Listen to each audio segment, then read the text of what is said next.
E nós recebemos da graça de Deus, como Romanos 1 explica, nossa depravação, mas daí vem a graça de Deus. E chegamos em Romanos 12, que fala acerca, né? Apóstolo Paulo, ele diz assim: rogo-vos, pois, irmãos, pelas misericórdias de Deus, que apresentais o vosso corpo por sacrifício vivo. Isto é nossa adoração, né? Lógico, isso faz sentido por tudo que Deus tem feito, é servir a Ele. E nós temos em nossos dias, tinha na minha juventude, e temos na cultura hoje, em todos, né, o Ocidente por completo, um grande problema. E por causa da graça de Deus ser merecida, este problema existe em nós, mas Ele ainda concedeu perdão e graça em Cristo Jesus, o Evangelho. E Ele uniu a gente com Ele mesmo. Nós temos falado sobre união com Cristo. Então, hoje à noite eu queria analisar este problema que nós temos, né? A falta de masculinidade, né, bíblica em nosso mundo. Talvez eu estou falando para o coral, eu espero que sim, né? E ninguém me pediu para, né, falar acerca disto, então não sei se é um problema aqui, mas em todas as nossas sociedades hoje é um problema muito grande, e nós queremos ver, por causa da graça de Deus, o que a palavra de Deus tem a dizer para nós sobre verdadeira masculinidade bíblica. Vivemos em uma época de ideias flutuantes sobre este tipo de pergunta, e nós precisamos estar ancorados numa firme fundamento, né? Que é a palavra de Deus. Nós precisamos ser reformados sempre em nossa vida, sendo transformado de volta para o padrão perfeito, que é Cristo, que é Deus, que é esse padrão, é a palavra de Deus, né? Está aqui. Então nós queremos reformar nossas vidas.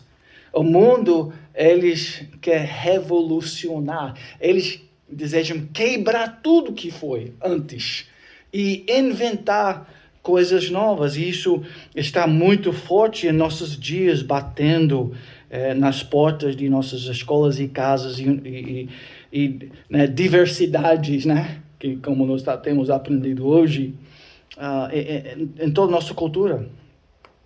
Será que isso deve ser, este problema de falta de uma visão de masculinidade bíblica, deve ser um padrão, deve ser um problema em nossas igrejas? Certamente Cristo vai nos ensinar que não deve ser assim. Isso não deve ser a realidade para a igreja de Cristo. Então, vamos tentar ver nesta noite o que a palavra de Deus tem a dizer. A palavra de Deus é aquela autoridade unificadora. Deve ser. Nós devemos nos unir como igreja de Cristo ao redor do mundo, né, atrás e em submissão a esta autoridade absoluta.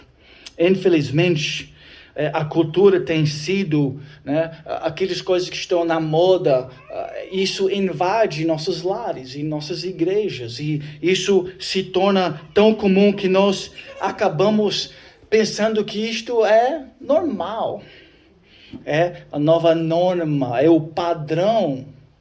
Mas então nós sempre precisamos estar reformando nossa visão de tudo em luz da palavra de Deus. Então, mas a mídia vai estar fazendo o seu trabalho, dando sua pregação diária, né? A escola, dando suas lições, 8, 9, 10 horas por dia, suas lições da visão moderna, né?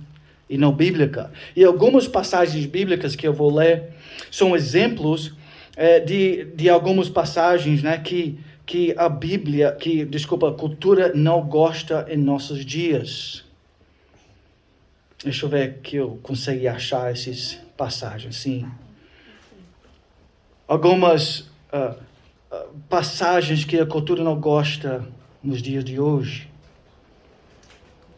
Efésios 5, 22, que diz assim: as mulheres sejam submissas ao seu próprio marido, como ao Senhor.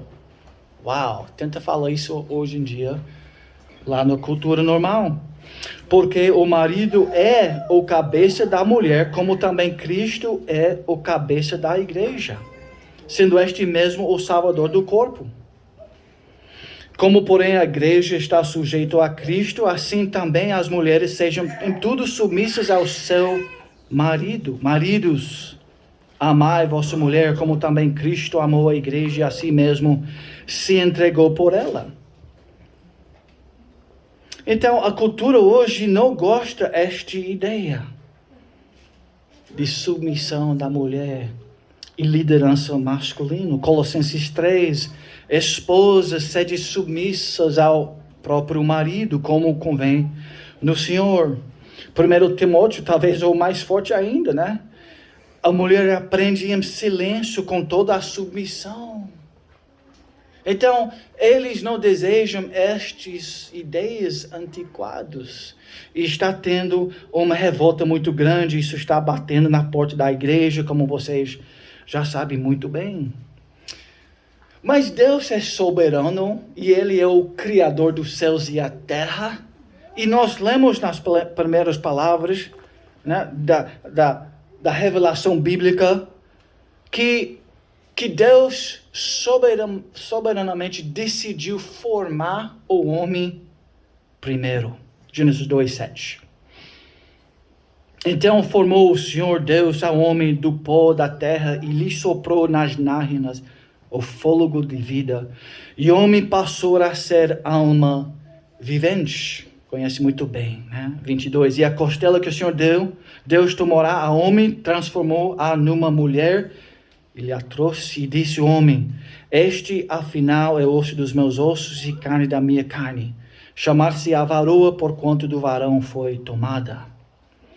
Então, 1 Timóteo reflete sobre este texto bíblico e repete: porque primeiro foi formado Adão, depois Eva. Agora, como é, então, esta visão bíblica, né, que vocês muito bem conhecem, agora, como é masculinidade em termos gerais hoje? Quero ler o que um pastor falou sobre isso. Em sua base, o feminismo é obra das mãos de dois tipos de homens. O feminismo é obra de dois tipos de homens. Por um lado, tipos destrutivos e opressores. Existem muitos homens assim, não é? Infelizmente. Opressores destrutivos. E por outro, homens frouxos. Por causa do modo como Deus fez o mundo, os homens são sempre responsáveis por tudo que acontece no universo feminino. Quer eles queiram ou não essa responsabilidade, e quer as mulheres queiram ou não saber disto, consequentemente, o feminismo não é primariamente produto de mulheres insatisfeitas. É obra de homens ímpios. Né? Dois tipos de homens produzem essa revolta. Homens frouxos. Nós não queremos ser homens frouxos. E homens, né? Aquele machismo, né? Nordestino, vamos dizer, né? Que eles se alegram, eles se animam em ser homens dominadores, com força, com bravura e etc. Então, é verdade que muitos cristãos precisam reconsiderar a sua opinião acerca das mulheres. E eu creio que eu tenho tentado estudar isso um pouco mais, certamente por causa da minha própria fraqueza, na minha própria vida, né? de ser um homem mesmo. Eu era um menino muito tímido, não queria... É interessante, né? Eu falo muito sobre essa história. O meu maior medo quando eu era criança era de falar em frente das pessoas. Chorava, tinha um temor terrível Depois aprendi que aquilo era o temor dos homens, era um tipo de idolatria. E Deus foi me mudando através de arrependimento e uma nova visão, né, mais claro sobre quem são as pessoas ao meu redor e minha dependência destes homens, mas eu tinha este problema, então eu queria estudar o que é um homem de verdade, e também porque Deus me deu 7 filhos, então eu acho que eu tenho muitas razões para me dedicar a este tema e entender um pouco melhor o que a palavra de Deus tem a dizer sobre masculinidade. Afinal das contas, ele me deu 7 meninos. Então, ali no Nordeste, no Recife, nós temos um acampamento no projeto Solo de Glória, onde nós chamamos isso de futuros homens, e nós trazemos pais e filhos, e nós vamos acampar no mato ali, e nós vivemos ali no mato, fazendo fogos, e tentando, não sei, capturar um animal, e fazemos coisas né, que tem que ter coragem, etc., porque nós queremos ver esta mudança nos homens, e nós precisamos de uma reforma nesta área. Então, mas vamos então entender um pouco mais sobre este assunto. Masculinidade bíblica. Será que é um problema? Eu estava falando com alguns de vocês até hoje, e alguém me falou sobre a creche, né, o orfanato, onde eles estão ajudando, né? E ali você vai ver o que nossas culturas e nossas grandes cidades ao redor do Ocidente, talvez ao redor do mundo. Vimos muito isso no Recife, naqueles favelas, né? O que existe lá? Um monte de pobreza, não é verdade? Mas basicamente o que gera aquela pobreza é falta de masculinidade bíblica, verdadeiro. Homens irresponsáveis engravidando as meninas. Aí essas meninas nascem muitos filhos e não tem um pai existente, e esta mãe tem que tentar cuidar de 2, 3, 4, 5, e este pai, né, ele abandonou o lar, e ele está indo fazendo a mesma coisa com as mulheres.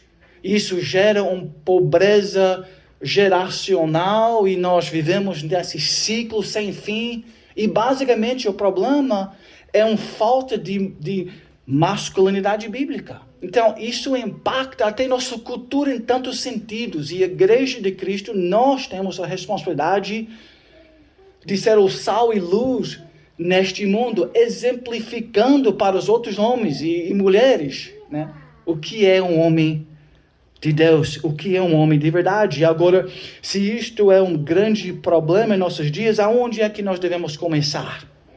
Resgatar uma visão bíblica de masculinidade. Vamos começar com Gênesis 2:15. Tem uns pastores que têm escrito muito sobre esta área.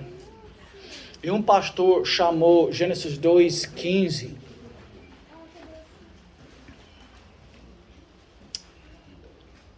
Qual foi a palavra dele sobre isso? Foi o vocação masculino, a missão masculino.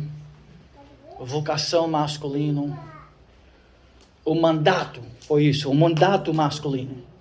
E aqui em Gênesis 2:15, o mandato masculino, vamos ler isso.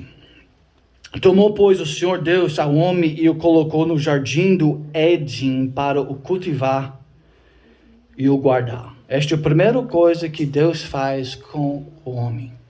Ele coloca ele no jardim do Éden para o cultivar e o guardar. Disse mais o Senhor Deus: não é bom que o homem esteja só, far-lhe uma auxiliadora que lhe seja idônea. Isso é versículo 18 de capítulo 2. Então, já ali no início da palavra de Deus, nós, em perfeição, tá? No jardim, não haveria pecado ainda. Então, este é o padrão de Deus, que os homens, eles cultivam e eles guardam.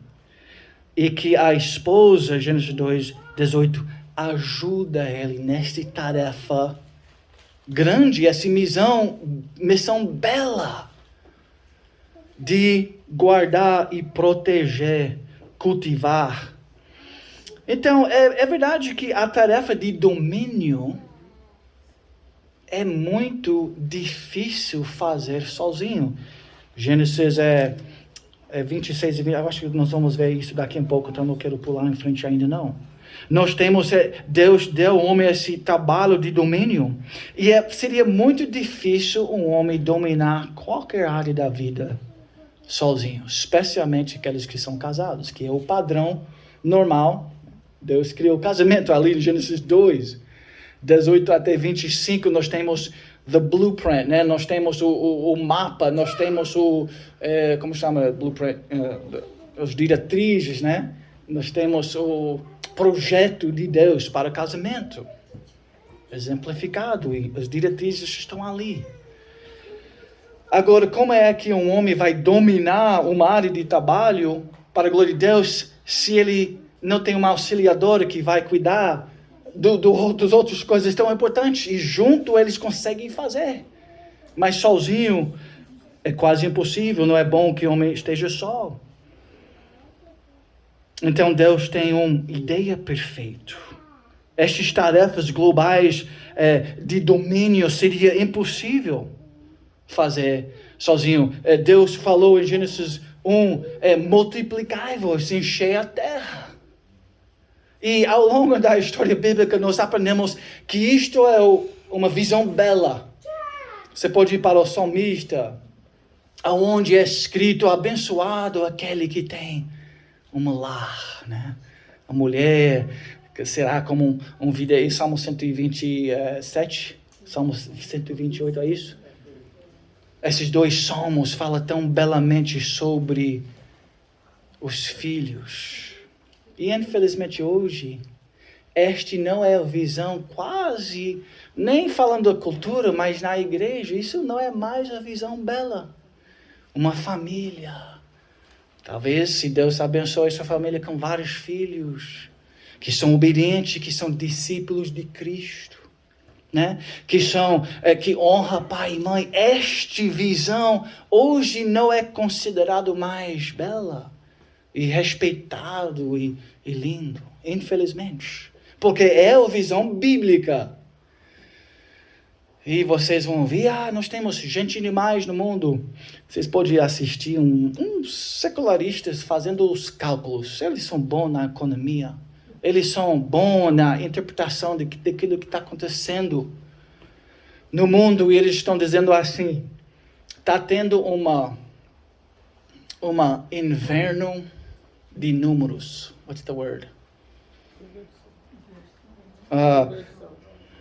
Não, mas está tendo um futuro muito frio economicamente. Sabe por quê? Nós simplesmente não estamos reproduzindo números suficientes para sustentar aquilo que nós temos hoje. Quer dizer, as aposentadorias minhas, dos meus filhos, pode esquecer. Em termos de cálculos matemáticos, impossível. Nós não vamos chegar lá. De nenhuma maneira. Já foi. Mas ainda eles estão promovendo que essa ideia, nós temos grandes pensadores no mundo que tentando acabar com a raça humana. Eles desejam diminuir. Isso vai trazer muito sofrimento, mas a visão bíblica é pró-vida. Pró-criação de Deus. Então, mas como você vai criar uma família bela sem uma auxiliadora presente? Seria impossível fazer essas coisas para a glória de Deus, essas coisas que são tão importantes para o crescimento da igreja e o crescimento do evangelho.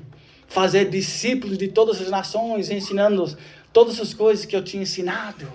Aonde é que nós melhor podemos fazer discípulos, se não no lar? Mas nós não queremos ter discípulos mais. Não é verdade? Provérbios 31... O papel da mulher em sua casa e na orientação da sua família é tão bela, tão importante, tão destacado na palavra de Deus. Mas aonde voltando para os homens, aonde é que Deus colocou estes homens? Gênesis 2:7. Nós entendemos ali no começo da palavra de Deus que Deus formou ao homem do pó da terra e lhe soprou nas narinas o fôlego de vida. E o homem passou a ser alma vivente, quer dizer, uma criatura especial de Deus. Em relacionamento com Deus, Deus sendo o Pai e este homem, filho de Deus. E Deus fala com ele. Deus chega para ele e ele diz, ele explica, ele fala com eles em palavras pactuais. Ele falou assim em Gênesis 2, algumas passagens em frente, versículos em frente, versículo 15: tomou, pois, o Senhor Deus ao homem e colocou no jardim do Éden para o cultivar e o guardar, e o Senhor Deus lhe deu este ordem. Ele está falando agora para Adão pela primeira vez, comunicando com o filho dele e dizendo, dando ordens e regulamentações. De toda a árvore do jardim comerás livremente, mas da árvore do conhecimento do bem e do mal não comerás, porque no dia em que dela comerás, certamente morrerás. Palavras pactuais. É assim que eu desejo que você vive perante mim, meu filho. Em obediência à minha palavra. Me respeitando, me honrando, me adorando. Obedecer minha palavra. E nós vamos ter uma comunhão perfeita, me honra. E nós temos comunhão para todos sempre. E a vida, o mundo vai ser abençoado com a glória do meu santo nome. E eu desejo que você tenha filhos. E eu fiz você na minha imagem e semelhança. E vocês vão ter filhos na imagem e semelhança de Deus também. Então nós vamos ter muita santidade, muita justiça, muito amor, muita benignidade. Tudo que Deus é, nós vamos multiplicar isso ao redor do mundo. Que visão bela! Então essa foi a responsabilidade original de Adão. Este servo pactual de trabalhar na criação de Deus a partir do jardim. E sua responsabilidade ali era de cultivar e guardar para que a glória de Deus podia crescer e expandir à face da terra. O jardim do reino de Deus tinha que ser preservado, onde Deus é o grande rei, onde a palavra dele se torna a lei, né? a lei perfeita, onde o homem tinha que obedecer. E assim o relacionamento iria crescer e abundar em benefícios e em santidade. Qual era essa vocação masculina, então, de cultivar e guardar? Mais uma vez, trabalhar. Isso quer dizer trabalhar e manter. Isso quer dizer fazer que as coisas cresçam ao seu redor.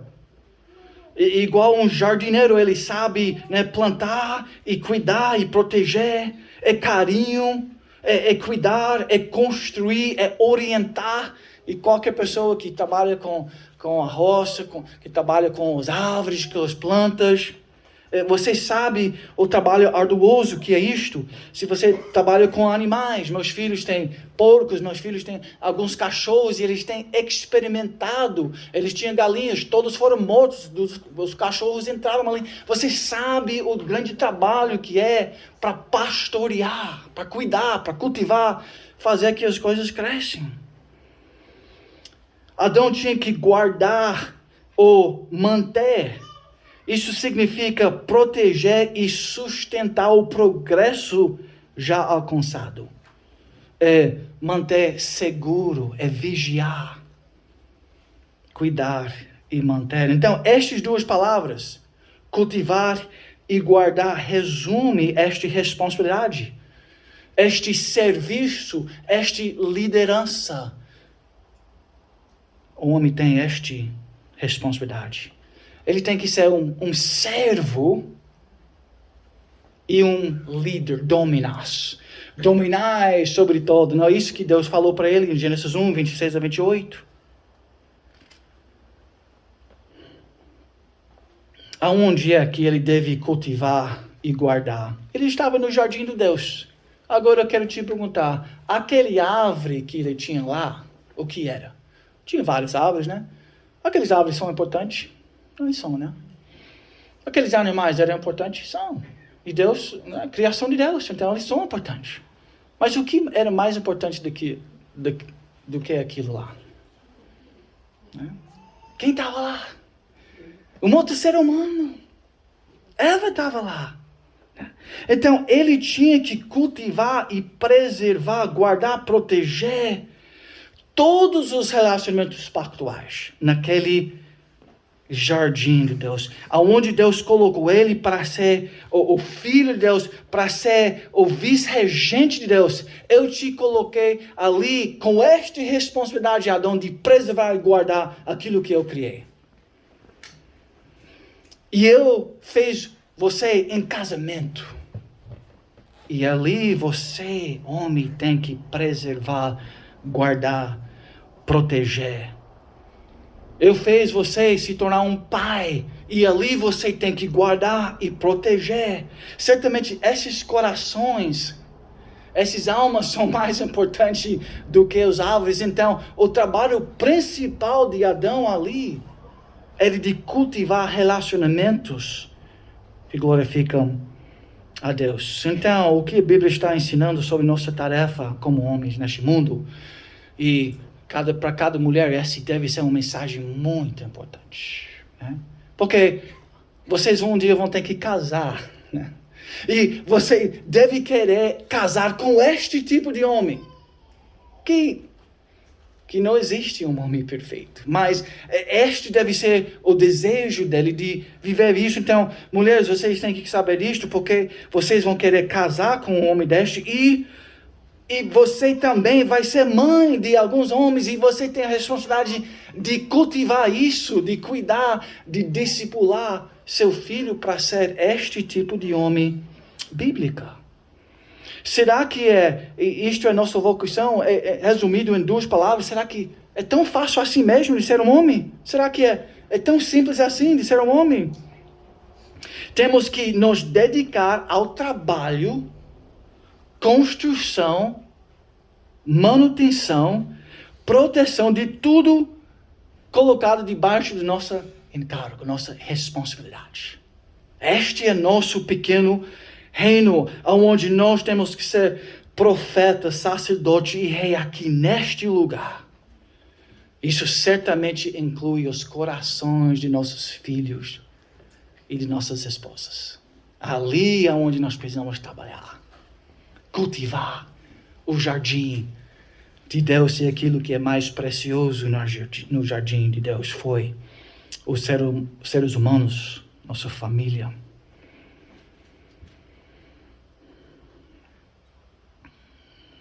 Eu lembro de um filme que tem uma cena, e eu creio que quando você vê um ato de heroísmo, ele sempre toca em nossa alma, não é verdade? Tem um filme, eu esqueci o nome desse filme. Alguém lembra o nome? Os filhos. Um ato de valor, eu acho que é o nome. É um guerreiro do exército. E ele está nos forças especiais. Eu acho que foi uma equipe de Navy SEALs, que é um dos grupos elites de todos os exércitos do mundo.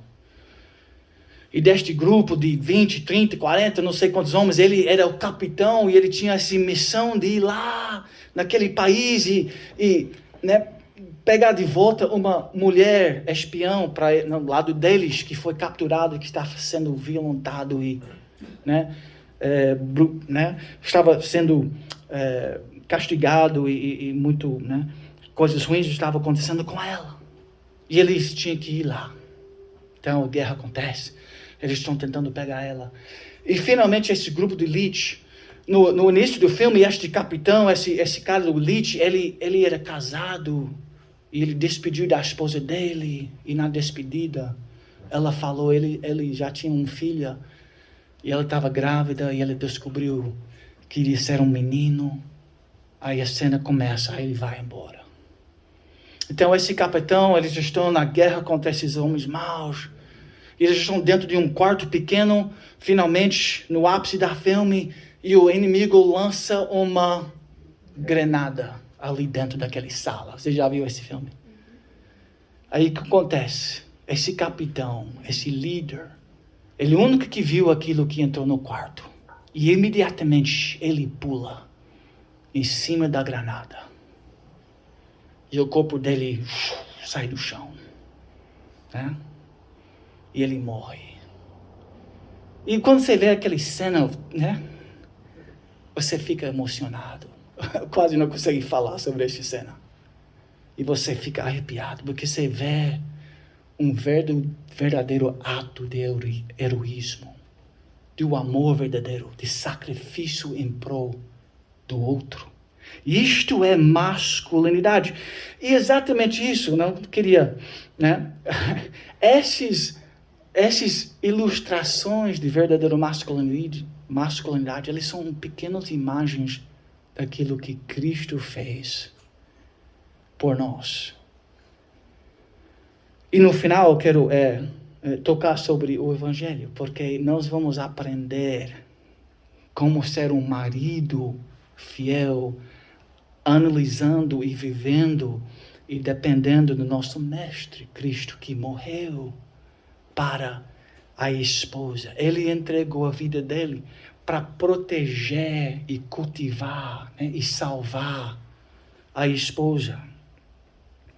Então, aquilo que o primeiro Adão não conseguiu fazer, o segundo Adão, Cristo, ele se tornou aquele marido fiel que nunca desistiu da noiva, apesar de todas as dificuldades que ela tem enfrentado, todo o fracasso dela, a pecaminosidade de todos nós somos a igreja, homens e mulheres juntos, nós somos essa noiva e nós somos falha, mas nós temos um marido pactual, um cabeça federal, um marido perfeito que salva. Então, voltando para nosso texto aqui na origem de Gênesis 1, 28, exatamente isso que Deus falou para a gente fazer. Gênesis 1, 28, mais um texto importante para a nossa recuperação de masculinidade. E Deus os abençoou e lhes disse, versículo 27 é importante também, criou Deus, pois o homem à sua imagem, a imagem de Deus o criou, homem e mulher os criou, ambos na imagem dele, mulher e homem, ambos com a mesma missão de dominar a terra, ambos semelhantemente na imagem de Cristo. Então, eles têm muita igualdade. São iguais em muitas coisas. Né? Igualmente, eles são abençoados, homem e mulher. Igualmente, eles têm essa tarefa. E versículo 28, e Deus os abençoou e lhe disse, os é plural, né? Sede fecundos, multiplicai-vos, enchei a terra e sujeitai-a, dominai sobre os peixes do mar, sobre as aves dos céus e sobre todo animal que restaja pela terra. A responsabilidade vai para os dois. Nós estamos vendo aqui mais uma vez aquilo que nós acabamos de falar, essa ideia de ser um servo e um líder. Dominai, isso é a palavra dominar, né? Que é reinar, é subjugar, é ser o líder. Adão, então, foi colocado no jardim para ser seu senhor e o servo de Deus ali. Adão foi chamado para ser o assistente de Deus na terra, exercendo a autoridade sobre a criação, a autoridade que Deus deu a ele. E neste trabalho de dominar a terra, o homem era para ser o líder e a mulher foi chamada para ser o auxiliadora dele nesta tarefa. Então eles tinham, e Adão era para ser o líder, ele era para ser o senhor e guardião do reino criado por Deus, trazendo glória ao Criador. Então, o homem bíblico, nós estamos vendo, ele é um homem de liderança. Ele é um líder e ele é responsável. Por que ele é responsável? Adão foi o primeiro criado.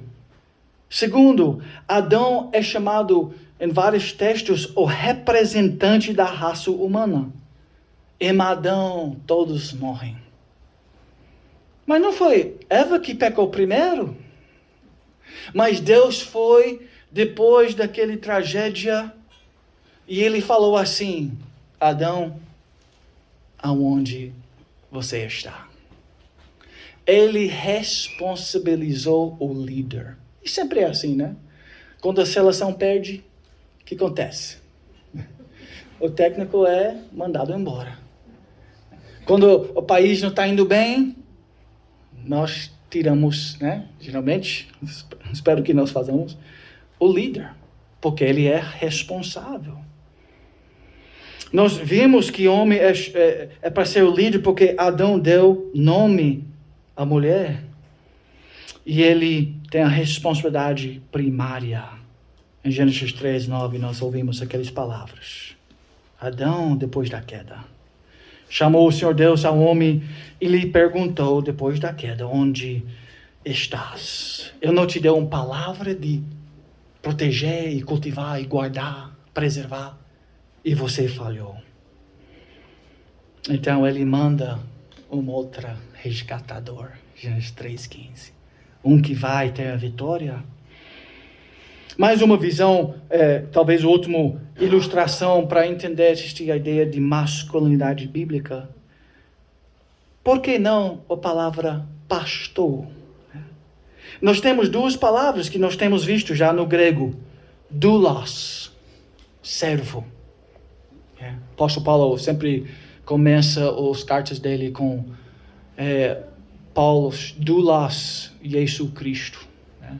Servo de Jesus Cristo, doulos. Então, nós estamos vendo que nós somos chamados para ser um servo, doulos e dominos, um servo líder, um senhor. Isso certamente descreve o papel de um pastor. No coração do Novo Testamento, nós temos a mensagem do Evangelho, de toda a Bíblia, na verdade. E isto vem pela graça de Deus em nossas vidas. E ao lado desta graça, mediante a fé, nós temos o discipulado. Doulos, quer dizer, escravos ou servos, discípulos de Jesus Cristo. Um escravo de Cristo, um servo. Então, nós devemos entender esta ideia, homens e pais, que nós devemos ser os pastores do lar. Os pastores. Aqueles que vão proteger e guiar, lidar, especialmente espiritualmente, nossas famílias. Jesus falou assim em Marcos 14:27. E Satanás sabe muito bem desta estratégia. Ele tem impactado o mundo inteiro com esta estratégia. Jesus disse-lhes: vocês vão cair, pois está escrito: ferirei o pastor e as ovelhas se dispersarão. E nossa cultura é como ovelhas sem rumo, sem líderes. Essa pobreza generalizada nas favelas, ali no Rio de Janeiro, aquele terror, é por causa de falta de pastores líderes no lar, que vão proteger, que vão à guerra contra o pecado na família, uma guerra espiritual. Eles não estão resistindo ao espírito da época. E um pastor é chamado para fazer tudo isso. Então, homens, vamos pensar em nós mesmos como pastores, como senhores e servos, líderes e servos. Então, o papel do homem é de exercer soberania, quer dizer, autoridade, responsabilidade, liderança. E nós vimos isso ali na origem da Bíblia, quando Adão foi responsável para nomear todos os animais. Um líder é um líder porque ele sabe o que tem que ser feito neste mundo. Ele direciona todos para aquele alvo, e nosso alvo é se tornar mais parecido com Cristo. Então nós queremos proteger esta visão em nossas famílias. E quando você faz isso, você vai ser um líder na sua lar. Nós temos uma crise de liderança, não é verdade, em nosso mundo. Uma crise. E isto certamente inclui nosso Brasil. Então, como um pastor falou, há, portanto, uma urgente necessidade vital no mundo de hoje para os homens que são líderes no verdadeiro sentido da palavra. As Escrituras fornecem exemplos para nos inspirar e preceitos para guiar-nos à medida que buscamos tornar-se senhores sob a maior senhoria de Deus. Líderes que são servos de Deus e de seu povo, queridas. Deus dá esse tipo de liderança como um caminho para a sua bênção para vir à terra. Então, homens, nós temos esta grande responsabilidade. Deus é o grande pastor das ovelhas e Ele chama seus subpastores para seguir Ele neste pastoreio. Se nós analisamos a Bíblia, nós temos uma metáfora, talvez a metáfora principal sobre Deus e sobre a igreja. Pastor e ovelhas. É uma metáfora que Deus usa na sua palavra. E esta ideia de um pastor é a ideia que a Bíblia traz para conceituar liderança verdadeiro na igreja e no lar. Essas responsabilidades essenciais de um pastor exibido ao longo do Velho Testamento e Novo Testamento também. Ele tem essa responsabilidade de alimentar espiritualmente, providenciar. Um pastor, ele leva os ovelhas para os pastos verdes e para as águas tranquilas. Ele tem essa responsabilidade de proteger, de conduzi-los ao bom pasto e água, fornecer supervisão geral. Isso que ele faz, um bom líder. Ele tinha que proteger, dos leões ali no mato. Ele tinha que assistir à ovelha doente. E eles iriam procurar a ovelha que foi perdido. Ele foi atrás. Ele deixou os 100 e foi atrás daquele um. Não é isso que Mateus 18:12 ensina? Que vos parece, se um homem tiver 100 ovelhas e um deles se extraviar, não deixará ele nos montes as 99, indo procurar o que se extraviou? E às vezes nós temos que fazer isso, pai, não é verdade? Nós temos um filho que está dando mais trabalho do que os outros. Parece que isso aconteceu com a gente recentemente. Um filho dando trabalho, e nós tínhamos que ir atrás, nós tínhamos que dar mais atenção, mais disciplina, mais orientação, mais confrontação, mais tempo, mais amor. Jesus era assim, Mateus 9. Vendo ele as multidões, compadeceu-se delas, porque estavam aflitas e exaustos como ovelhas que não têm pastor. Então essa ideia de pastor ao longo da Bíblia, nós podemos aprender com Cristo. Então, o pastor é um ícone de boa liderança em toda a palavra de Deus. Então, pais, vamos seguir o exemplo do bom pastor.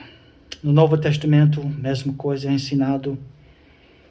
1 Pedro 5, só vou ler algumas passagens e nós vamos finalizar. Rogo, pois, aos presbíteros que há entre vós, eu presbítero como eles, e testemunho dos sofrimentos de Cristo, e ainda co-participante da glória que há de ser revelada. Pastoreai o rebanho de Deus que há entre vós, não por constrangimento, mas espontaneamente, como Deus quer. E ele finaliza assim: ora, logo que o Supremo Pastor se manifestar, recebereis o imarcessível coroa da glória. Então, toda essa liderança, esse serviço amoroso, essa coragem, este trabalho ardioso de ser um líder, vai ter uma recompensa quando o Supremo Pastor voltar. Então, homens, pastores do lar, hoje nós temos uma crise na família. Eles são famílias como ovelhas sem pastor. Então, homens, nós precisamos levantar.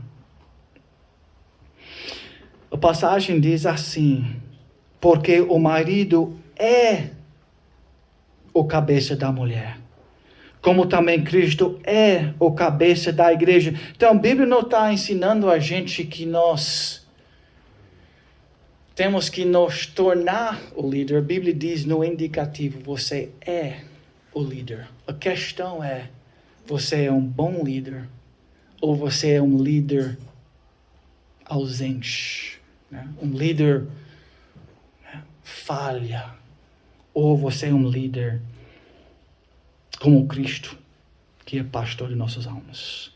Eu queria concluir, então, irmãos, com aquele exemplo que nós tínhamos falado sobre ele já.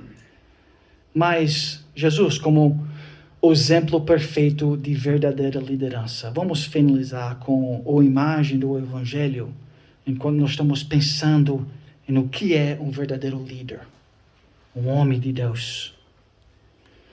Nós aprendemos na Bíblia que Jesus é o Criador, quer dizer, Ele é o Senhor do universo, Ele é o Criador de tudo que foi feito, o Senhor do pacto, mas também o parceiro fiel, quer dizer, o servo do pacto. Ele desceu, ele se tornou um homem nesse estado de humilhação, mas ele obedeceu o Pai, ele amou, ele adorou o Pai em todos os momentos. Então, ele é a exemplificação perfeita de liderança e serviço, Cristo. Em Adão, aquele primeiro Adão, a humanidade caiu em pecado e rebelião.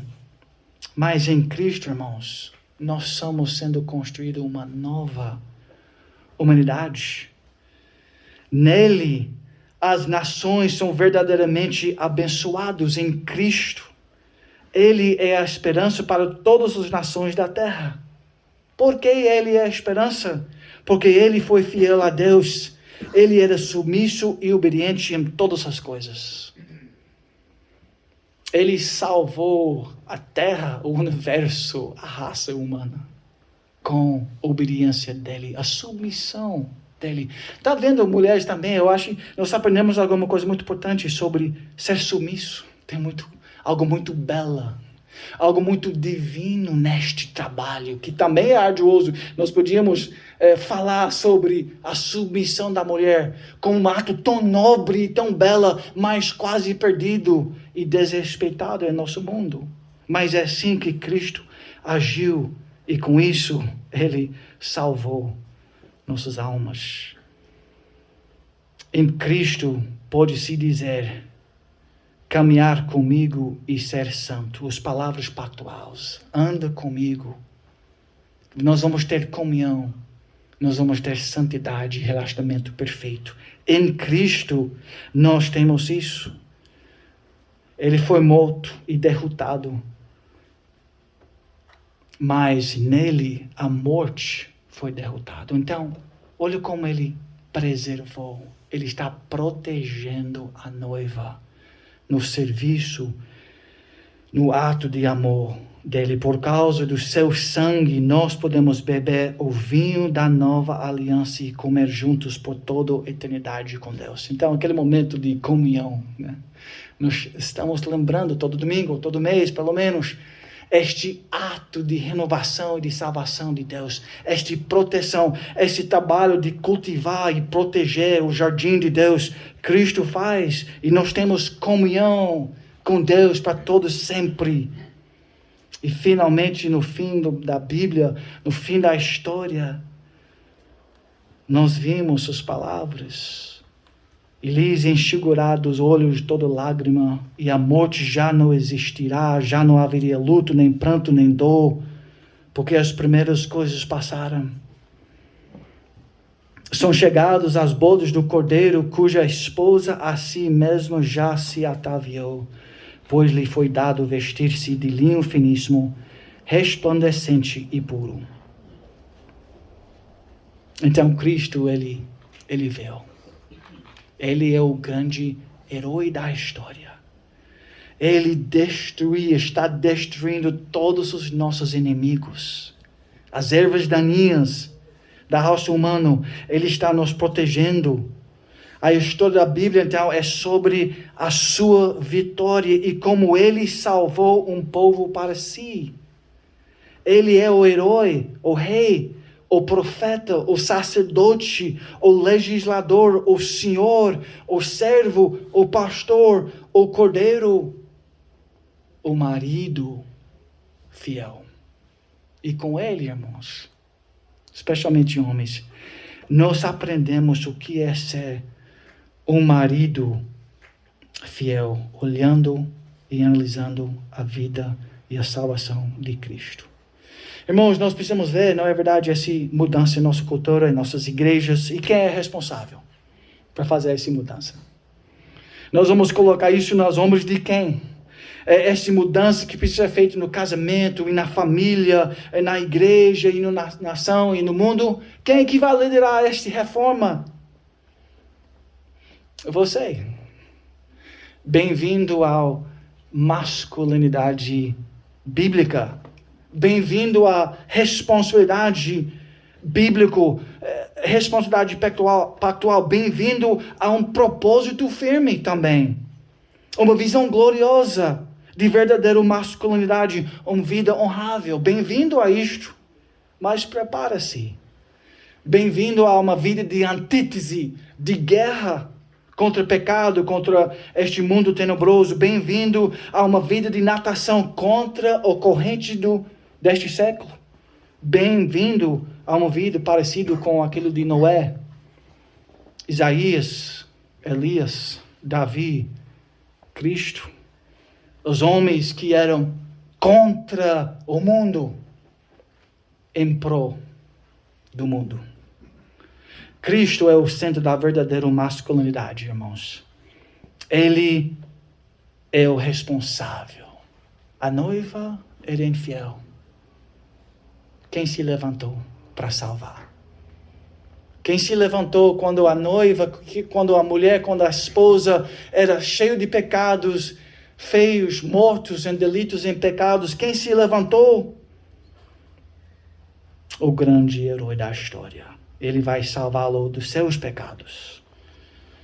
E ele pode te transformar num verdadeiro homem de Deus.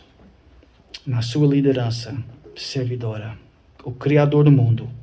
Mas ao mesmo tempo, Ele é aquele que dá a sua vida pelas ovelhas. Você o conhece?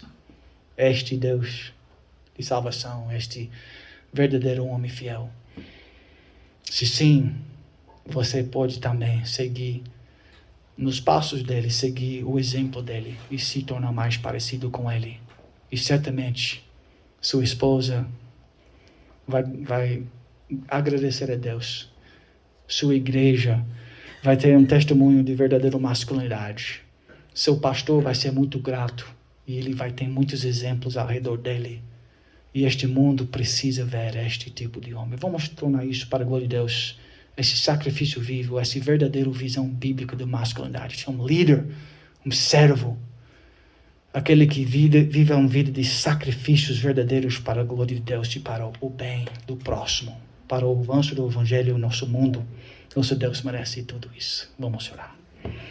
Senhor nosso Deus e Pai, obrigado por este padrão que nós temos no Teu Filho amado, que viu o mundo em pecados, mas por algum amor misterioso, infinito, o Senhor decidiu salvar e transformar pessoas. Obrigado por este amor, esta liderança, esta vida sacrificial, esta encarnação. E por causa desta grande salvação, Senhor, nós queremos nos perguntar a Ti como é que o Senhor deseja que nós vivemos. E na Tua palavra hoje nós temos visto que o Senhor deseja que nós sejamos servos e líderes, bons maridos, pastores do nosso lar. Ajuda-nos, cada homem aqui, que nós podemos crescer na imagem do Seu Filho amado e aprender sempre com Ele, com o pacto, com a fidelidade do Senhor. É isso que nós pedimos para o louvor do Teu santo nome. Em nome de Jesus. Amém. Amém.